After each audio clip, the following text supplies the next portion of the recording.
Galgishoo Akadaamii barataa Boorana Yuunivarsiitii chaanelii kan hordoftee dhumaatti yookaan irra baratte taate egzit egzaamii akka itti paas taatu abdii qaba.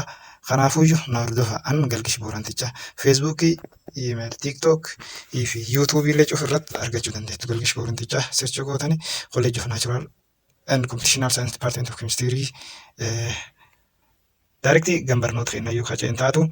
Arra chemistry different termi waliin laalla channel keenya subscribe godha for tutorial exit exam tutorial isan barbaachisa jechoot concept beekuat qabdas keessa fakkeenyaa fi chemical thermodynamics analysis irra yoo jalqabnu taate what is a qualitative analysis and quantitative analysis. This is a method of analysis. Waan kan lamaan dirqam beekuu qabdu. Qualitative analysis jechuun maalitti ilaalu waan tokko method used to identify the presence or absence of specific element. Is elementoota specific ta'an tokko maal ittiin eenyummaatti kennitu jechuudha. Eenyummeessu compound sample. Fakkeenyaaf maal kan fayyadamte spectroscopy fayyadamuu dandeette, chromatography fayyadamuu dandeette.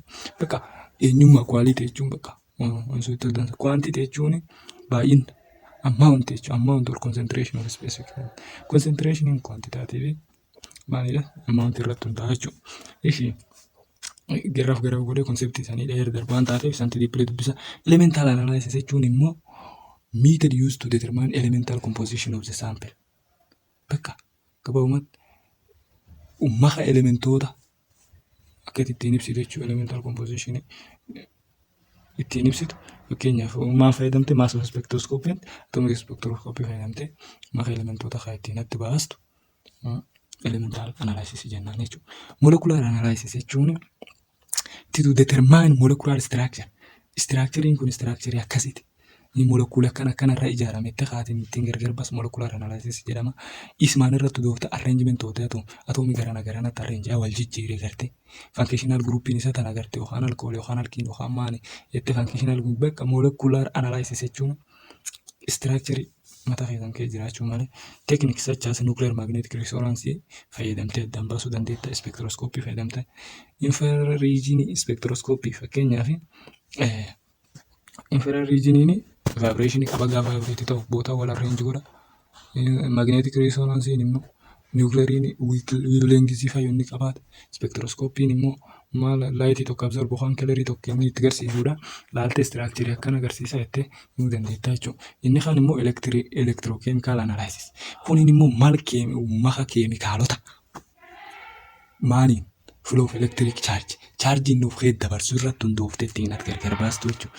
Fakkeenyaaf teeknika akkamii fayyadamte potentiometrii fayyadamte amperometrii fayyadamte cyclic voltmetrii fayyadamte keemikaala summaa inni godhe jechuudha. Electric flow godhu kan yaa'insi charge of electronii irratti hundooftee atiin keemikaala sun ittiin adda baastu jechuudha. This method that strength ciminallee qaba, limitation illee qaba, dadhabbinallee jechuudha. Choose method depend on specific requirement of analysis. Garuu inni maal irratti hundaa'a? Qorannoo tante sun irratti hundaa'a jechuudha. Solutionii dabarra asumatti as keessa waan isan beekuu maltame meetodiin kun hedduu jira. Galfaaniif meetodii instrumental meetodoota hedduu jira. Sun gabaabumatti kitaaba dhiyaatanii dubbistanii concept exit examii naannoo inni ba'uuf area dhaattu isaanii gabboo barbaade tanaaf solution jechuun homogeneous mixture yookaan makaa gosa tokko wantoota two or more substance waan tokko irraa walitti makame bifa dhangala'aatiin jirtu wal fakkaata kata tokko solution jenna. One substance is solved. Solution inni tokko maka yookaan bulbulama dissolve in another substance. Wanta tokko keessa bulbulama. Solventii fakkeenyaaf bishaanii solventii fakkeenyaaf soodda kun bulbulama. Bishaan immoo bulbula. Yoo keessa bulbulama wal solution jedhamu. Ishee as keessa concentration ija. Concentration is referred to the amount of solute dissolved in solvent. Concentration jechuun maal jechuudha? Amountii wanni bulbulamaan tokko bulbula keessatti itti bulbulama. Haginni itti bulbulamu sun concentration jenna. Gisa dhibee gaafa isaan ta'uu danda'a. Kaan express virus karaa hedduun gargar baasuu dandeenya. Mass of percentage, molarity, volume of percentage. Kun cufti karaa ittiin concentration tokko ittiin hojjeta. Concentration jechuun waan karaa bulbulaan tokko ittiin bulbulama tokko keessatti ittiin argachuu dandeenya. Mass of percentage, molarity. Molarity beektaan molarity is equals to mass over molar mass number of mole over volume in liter jechuudha. Gabaabumatti molarity immoo kiloogiraama volume of percentage cufaanuu baasuu dandeessa jechuudha. Normaalitiin illee jira. Asirratti hin barreeffamne malee normaalitiin immoo number of equivalent irratti hundaa'a. Intensity of mixing area exitii keessa ba'u hir'isanii babba'uu jiru waan taateef paartii itti aansanii seentanii kitaaba bira laaftan dubbisuu dandeettanii. Intensity of mixing dandeettee jechuun intensity the mixing refer to degree which can solute particle are dispersed through the solvent. Dandeettiin yookaan digriin bulbulamu suni inni bulbuli sun bulbulamu keessatti bulbulamsuun jechuudha. Hummaan range from true solution yookaan furmaata dhugaa sun solute particle are small seen to sun xiqqaa waan xiqqoo tacha keessa bulbulama waan digriin bulbulamu sun intensity mixing kennaan dandeettii maqaan isaa yommuu ibsina. Viscosity jechuun fakkeenyaa fi resistance of the flow to flow.